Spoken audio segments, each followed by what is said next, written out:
Jeff's Journey, Episode 2. So, I got high-speed internet set up yesterday, higher speed internet because Frontier was really slow, and it was preventing me from working on one of the teaching sites on Cambly. Yesterday, the guy got here, we got it all set up, he had to run new lines, it was kind of a hassle, but nevertheless, it was interesting talking to the guy because he's been working for Frontier or for Comcast for 30 years. He's retiring in 1 year. And just recently, over the last year or so, they implemented a bunch of new policies from corporate on how soon they have to make it from one job to another. And he covers this country area from like Fremont, North Muskegon, and he can never drive from one job to another in more than 15 minutes. Otherwise, he gets penalized, or he has to drive like on his own free time when he's supposed to be having breaks or lunch to make up the time. So it was funny talking about him. But it applies principles of economics, like Austrian economics, such as local knowledge, because a city is going to be a lot different than a country, or even parts of a city versus parts of a country. It can change all over the place. Applying that local knowledge, which is basically what Frederick Hayek won the Nobel Prize in economics for, to each of these individual situations, to real life applications. And he said it's causing a lot of antagonism with the workers there. And some of the guys are looking at 10 years before they can retire, and they don't know if they want to do that for 10 years. And then apparently corporate isn't listening to him. But it was funny. It was interesting talking to him about that. And we talked about a bunch of tech stuff too. So it was, even though it lasted a bunch of hours, it worked out well. Then I got approved on Cambly, the teaching site, and they're obviously heavy on teachers. So there's different ways you can arrange it on the site, but one way is that you're sitting on the site and you're just like staring at the screen. And they have this thing where you can be visible or invisible. So a student could click on you or not click on you. But what ends up happening is a student like pops up. It's kind of like a call, but any teacher on the network can see the call. And then you try to really quickly click on that student to get them before another teacher does, which is funny. I wonder how many student or teachers around the world are like sitting in front of their computer waiting for a student to come on and try to click on them the fastest. So I don't know how good that is going to work. I set up a couple of slots a few days out on Saturday that students can sign up for. So I'm thinking that'll work better. I'm hoping that'll work better. We will see. We had some issues with Netflix working and everything on the old internet anyway, so it's a price increase, but it was kind of needed just to make everything work. Oddly enough, the package was cheaper if you got television with it, so it's weird we have television, but with Amazon Fire Stick, Amazon Prime, Netflix, Kodi program, we have more on that than you can get on the television completely on demand anytime you want it. It's weird. Television's like outdated. It makes no sense at all for it to exist. So they're still trying to hang on to that television thing. I've had 2 interviews so far today for sales positions, both very interesting. One is as an independent rep for a software as a service company, which is basically exactly what I want to do. This one is for a scheduling system originally designed for hospitals, for nurses to fill shifts. And it's just an app, so you don't have to call people, text people, put up little sign-up forms in the room. It all just works through the app, so it's nice and quick. They're based out of the other side of the state, out of the east side of the state in Michigan, which is kind of cool. They have like 5 employees. They have 20 to 22 independent reps around the country right now. They have one other guy in Michigan, no one in West Michigan. It's kind of interesting. It's a straight commission job, 30% commission per month that the company that you sign up stays signed up. And it fluctuates based on how many people are using it. It could be for really large companies, which is what they focused on so far. They focused on hospitals, fairly large hospitals. But now they've made the app so that it can apply to any type of job where you have shifts that have to be filled in like that. And they don't care what size of company you close. So you could close a landscaping business that has 10 employees, and that would be fine. Your commission obviously would be way less. The other company is a I would get paid by the hour. It's also a software as a service company. It's a loyalty app for auto dealerships, which is interesting. They're kind of early still. Like they have the product, they're ready to go. Both companies are pretty early. They're fairly small startup software companies.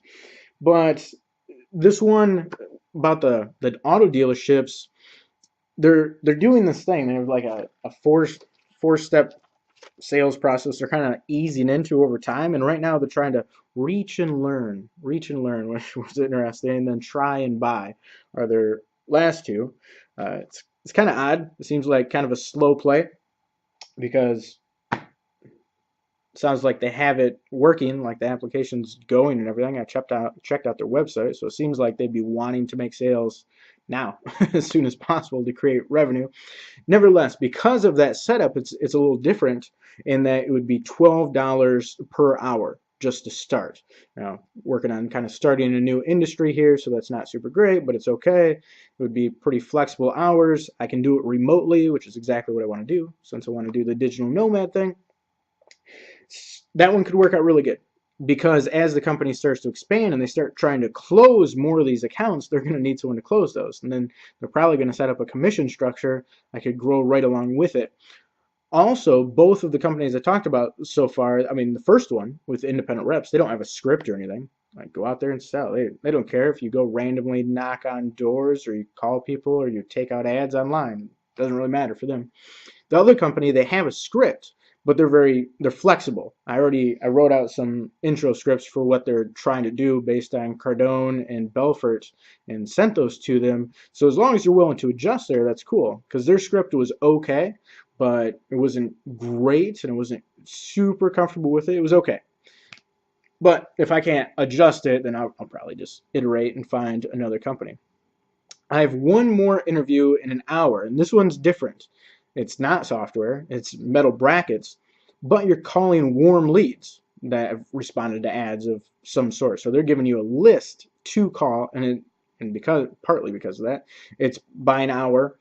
It's $12 an hour, which seems to be like the introductory rate if they're just trying to like randomly grab people to start trying to sell stuff that don't know what they're doing, which is kind of interesting.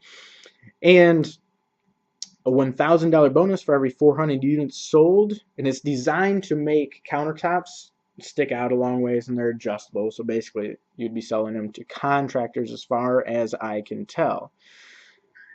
So there's three different types of sales. The one, independent rep, you just make it up, do whatever you want. The other one is you're cold calling, but by the hour.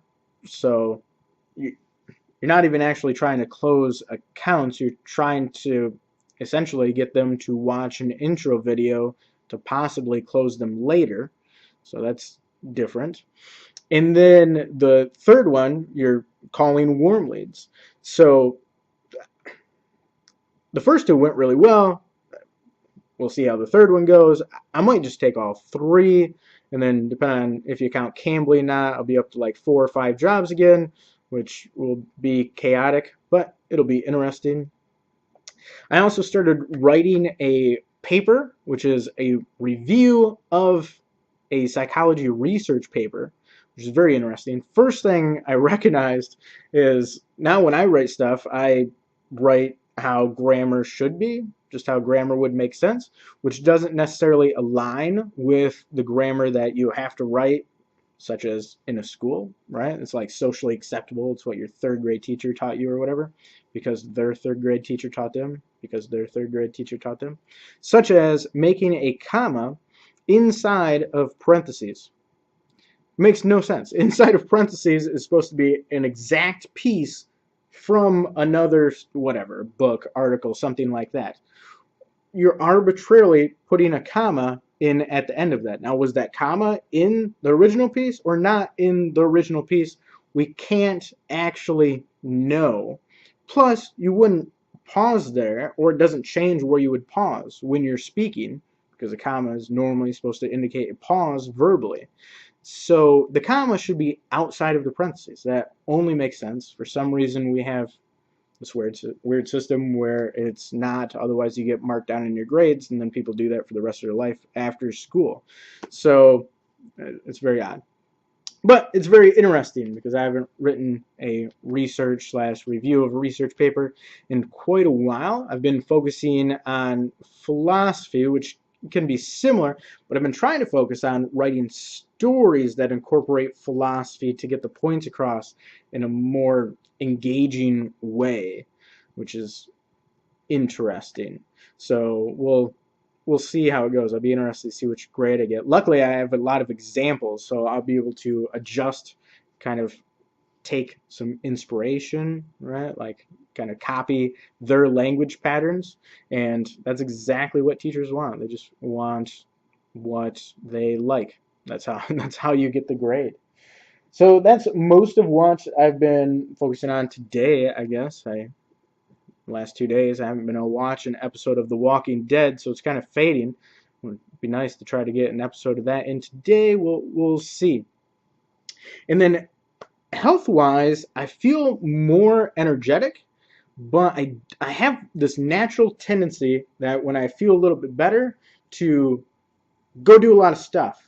And that really that wore me out yesterday. I had a busy day, did a lot of stuff yesterday, and I was really tired this morning, especially for my first student. We ended up starting a few minutes late and everything, and it went well, nevertheless, but it was kind of rough. So I have to work on pacing myself a little bit, such as, should I really take 4 or 5 jobs at the same time? What's the worst that can happen? So I'm going to go with yes, although that may be a little bit aggressively. So we will see how that goes.